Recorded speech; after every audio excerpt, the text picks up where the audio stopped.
नमस्कार साथियों, आप सभी का स्वागत है। देखिए, आज हम बात करने वाले हैं कक्षा 9 को लेके। और कक्षा 9 में भी अपन जो है हिंदी अनिवार्य को लेकर बात करने वाले हैं। और हिंदी अनिवार्य में अपनी जो पुस्तक रहती है वो रहती है क्षितिज भाग 1। और यहाँ पर अपन जो है बात कर रहे हैं, कुछ दिनों से अपना जो है इसका वीडियो नहीं डाला है, तो अपन बात करेंगे आज काव्य खंड को लेके। और काव्य खंड में अपना जो दूसरा पार्ट रहता है वो रहेगा अपना ललद्देद का जीवन परिचय अपन पढ़ेंगे। सबसे पहले जीवन परिचय करेंगे, उसके बाद में अपन इसकी सप्रसंग व्याख्या भी करेंगे। जो यहाँ पर वाक्य दिया गया है उसकी सप्रसंग व्याख्या भी अपन करेंगे। तो चलिए शुरू करते हैं। सबसे पहले इनके जीवन परिचय को लेकर जीवन परिचय की बात अपन करते हैं। देखिए, जीवन परिचय में देखिए सबसे पहली बात, कश्मीरी भाषा की लोकप्रिय संत कवयित्री ये मानी जाती हैं। कश्मीरी भाषा की हैं भाई, ठीक है, लोकप्रिय हैं।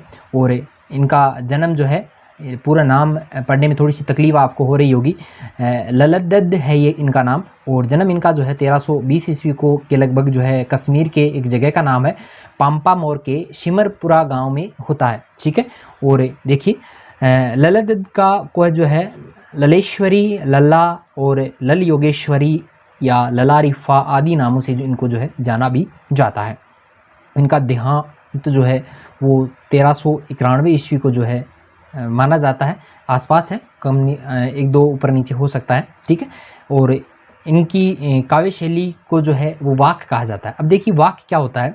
जिस प्रकार हिंदी में जो है कबीर के दोहे प्रसिद्ध हैं और मीरा के अपन पद कहते हैं, तुलसी की चौपाई कहते हैं और रसकान के सवैये प्रसिद्ध हैं, तो वैसे ही ललद्देद के जो है वो वाक्य प्रसिद्ध हैं, ठीक है, कश्मीरी भाषा में है।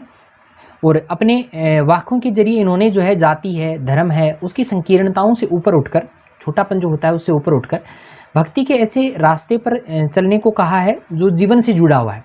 यानी भक्ति के ऐसे रास्ते पर चलने की सलाह दी है जो बिल्कुल जीवन से जुड़ा हुआ है। और धार्मिक आडंबरों का इन्होंने जो है वो विरोध किया है कबीर की तरह ही। और प्रेम को सबसे बड़ा मूल्य इन्होंने माना है, सबसे मूल्यवान जो है वो माना है किसको, प्रेम को, ठीक है। और जनता की सरल भाषा का प्रयोग इन्होंने अपने जो है वाक्य में किया है। और देखिए अभी जो है इनका जीवन परिचय इतना ही था, ठीक है, काफ़ी कुछ उसमें लिखा हुआ था, 2 लाइनें और हैं इसकी। तो ललद्देद की रचनाएं आज भी जो है कश्मीरी जनता की स्मृति में और वाणी में अपने को देखने को मिलती हैं। और वे आधुनिक कश्मीरी भाषा का प्रमुख आधार स्तंभ भी मानी जाती हैं, ठीक है। ये 2 बातें और थी, ये मैंने भी आपको बढ़िया से बता दिया। अभी देखिए जो वाक्य अपने यहाँ है, इन वाक्य की प्रसंग व्याख्याएं जो है वो अभी हम यहाँ पर करेंगे। तो देखिए सबसे पहले जो वाक्य रहेगा कि रस्सी कच्चे धागे की, रस्सी किसकी है, कच्चे धागे की है। खींच रही में नाव, क्या खींच रही है, नाव खींच रही है। जाने कब सुन मेरी पुकार करे देव भव सागर, भव सागर, भव रूपी सागर, भव रूपी सागर। और भव यानी क्या होता है, भव यानी होता है संसार, भव यानी क्या होता है, संसार।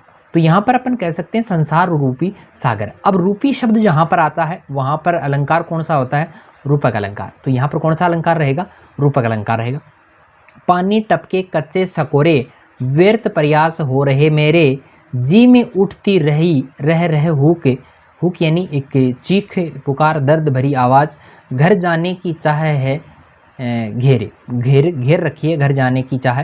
अब देखिए यहाँ पे 1-2 शब्दों के शब्दार्थ भी लिखे हुए हैं। शकोरे, शकोरा जो होता है वो मिट्टी का एक पात्र होता है, बर्तन जिसको कह सकते हैं, कच्ची मिट्टी का बर्तन जो है, जिसको अपन कुल्हड़ी भी कहते हैं, कुल्हड़ी है ना। और यहाँ पर देखिए अगला है हुक यानी तड़प या दर्द भरी आवाज़, ठीक है। देखिए प्रसंग को लेके मैं बात करूँ तो प्रसंग इस वाक्य में जो है ललद्देद ने ईश्वर प्राप्ति के लिए किए जाने वाले प्रयासों की व्यर्थता की यहाँ पर चर्चा जो है वो की है। अब देखिए यहाँ पर इसकी व्याख्या को लेके बात करें तो कवयित्री देखो कहती है कि यह जीवन कच्चे धागे की डोर के समान नष्ट होने वाला है। जिस प्रकार कच्चे धागे की डोर होती है उससे हम किसी भी चीज़ को खींचने का प्रयास करते हैं, बांधने का प्रयास करते हैं, वो टूट जाती है। उसी प्रकार हमारा जो शरीर है वो भी नष्ट होने वाला है, वो भी नश्वर है, नष्ट होगा। और जिसके सहारे में प्रभु भक्ति की नाव को खींच रही हूँ, कवयित्री कहती है कि कच्चे धागे की डोर जो है उससे मैं क्या कर रही हूँ, ईश्वर भक्ति की जो नाव है उसको खींचने का प्रयास कर रही हूँ। और न जाने ईश्वर मेरी पुकार कब सुनेगा, वह मुझे कब इस संसार रूपी सागर से पार ले जाएगा। ये कहा है ना कि देव भव सागर पार, पता नहीं है मुझे कब जो है, कब मेरी पुकार सुनेगा ईश्वर, कब मेरी पुकार सुनेगा और मुझे इस संसार रूपी सागर से पार ले जाएगा, ठीक है। जैसे मिट्टी के कच्चे सकोरे से पानी टपकता है उसी प्रकार मेरे सारे जो प्रयास थे वो व्यर्थ चले गए, क्योंकि घड़ा भी बनाया और कच्चा रह गया तो सारे प्रयास व्यर्थ चले गए ना, क्योंकि पानी भी नहीं ठहर रहा। तो यहाँ पर कवयित्री भी यही कह रही है कि सारे के सारे मेरे जो प्रयास हैं वो भी व्यर्थ चले गए हैं। कवयित्री कहती है कि उसके मन में रह रहकर एक दर्द उठता रहता है, एक दर्द भरी चीख उसके मन में जो है बार बार उठती रहती है।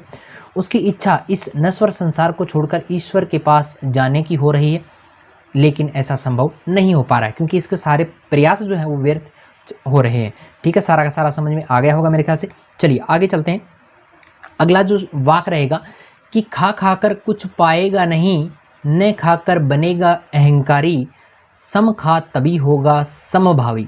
सम खा का मतलब होता है सम, यानी होता है इंद्रियों का दमन, समभावी समान भाव रखने वाला, समानता की भावना रखने वाला।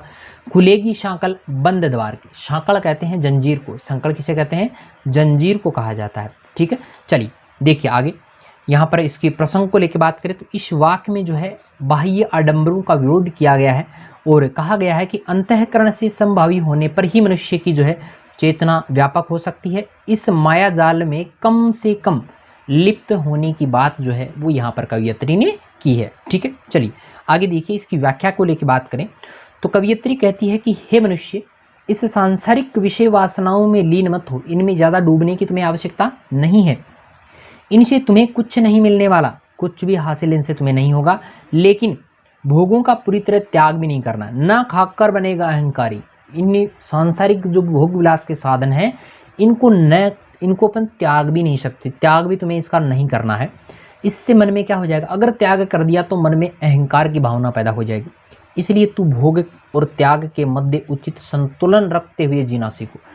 उचित भोग भी करो, उचित त्याग भी करो, दोनों के मध्य संतुलन होना चाहिए और संतुलन से ही तुम्हें जो है आगे बढ़ना है। अर्थात अपनी इंद्रियों को तुम्हें वश में करना है और इसी संयम की मनोदशा में प्रभु प्राप्ति के बंद द्वार जो है फिर से खुल जाएंगे और परमात्मा का साक्षात्कार जो है वो तुम्हें हो जाएगा। ठीक है, चलिए आगे बात करते हैं अगले वाक्य को लेके कि आई सीधी राह से गई न सीधी राह है। आई थी सीधी राह से लेकिन गई नहीं। सुषुम, सुषुम यानी होता है सुषमा नाड़ी, सुषुम्ना नाड़ी जो होती है उसको कहते हैं सुषुम। सेतु पर खड़ी थी बीत गया दिन आहे, जेब टटोली कोड़ी न पाई, कोड़ी न पाई कुछ भी लाभ नहीं होना। कोड़ी न पाई का मतलब होता है कुछ भी लाभ नहीं होना। माझी को दूं, माझी जो नाव चलाने वाला जो मल्लाह होता है उसको कहते हैं माझी। को दूं क्या उतराई, उतराई यानी होता है मेहनताना, मेहनताना या जिसको अपन मेहनताना या जिसको अपन क्या कहते हैं भाड़ा भी कहते हैं, किराया भाड़ा भी जिसको अपन कहते हैं वो होता है उतराई। ठीक है, चलिए इसके इस प्रसंग को लेकर बात करें तो इसमें कवयित्री के आत्मलोचन की अभिव्यक्ति यहाँ पर हुई है। वे अनुभव करती हैं कि भवसागर से पार जाने के लिए सद्कर्म ही सहायक होते हैं, अच्छे कर्म करने चाहिए। ठीक है, करोगे ना। चलिए व्याख्या को लेकर बात करें तो कवयित्री यहाँ पर कहती है कि इस संसार में परमात्मा की प्राप्ति के लिए मैं सीधे रास्ते आई थी, परमात्मा की प्राप्ति के लिए सीधे रास्ते आई थी, लेकिन वह जीवन में उस सीधी राह पर कभी चल ही नहीं पाई। चली थी लेकिन चल नहीं पाई। ठीक है, उसने हठ योग का सहारा लेकर गलत राह का चयन किया। हठ योग, बिल्कुल ज़बरदस्ती से जो है इस रास्ते पर चलने का उसने प्रयास किया। वह सुषुम्ना नाड़ी को साधने का प्रयास करती रही, भी उसको जो है अपने वश में करने का प्रयास वो करती रही और कुंडली के जागरण के प्रयास में वो लगी रही। इसी में सारा जीवन उसका बीत गया और जीवन यात्रा के अंत में जब उसने अपनी जेब टटोली तो उसे कुछ वहाँ पर प्राप्त नहीं हुआ, कुछ भी उसको नहीं मिला और वह उससे चिंता हो रही है कि संसार रूपी विशाल जो नदी है उसको पार कराने वाले ईश्वर रूपी मांझी को वह क्या उतराई दे, और उतराई दे तो भी कहाँ से दे, अर्थात उसके पास देने के लिए अब कुछ बचा ही नहीं है तो वो किसी को क्या दे सकती है। ठीक है, समझ में आया होगा पूरा का पूरा। चलिए अगली जो वाक रहती है कि थल थल में बसता है शिव ही, भेद न कर क्या हिंदू क्या मुसलमान, ज्ञानी है तो स्वयं को जान, वही है साहिब से पहचान। ठीक है, चलिए यहाँ पे इस वाक में जो है भेदभाव का विरोध किया गया है। ईश्वर की सर्वव्यापकता का बोध यहाँ पर होता है और उन्होंने आत्मज्ञान को सच्चा ज्ञान जो है वो भी माना है। ठीक है, चलिए व्याख्या के लिए बात करें तो देखिए कवयित्री यहाँ पर कहती है कि ईश्वर सर्वत्र व्याप्त, सब जगह है, वह हर जगह रहता है। हमें भी उनकी तरह धार्मिक और जातीयता जो छोटी सोच है अपनी उससे हमें ऊपर उठना है और हिंदू मुसलमान में कोई भेद अपने को नहीं करना चाहिए। यदि हम स्वयं को सच्चा ज्ञानी मानते हैं, ज्ञानी अगर सच्चा समझते हैं अपने आप को, तो पहले हमें स्वयं को पहचानना होगा।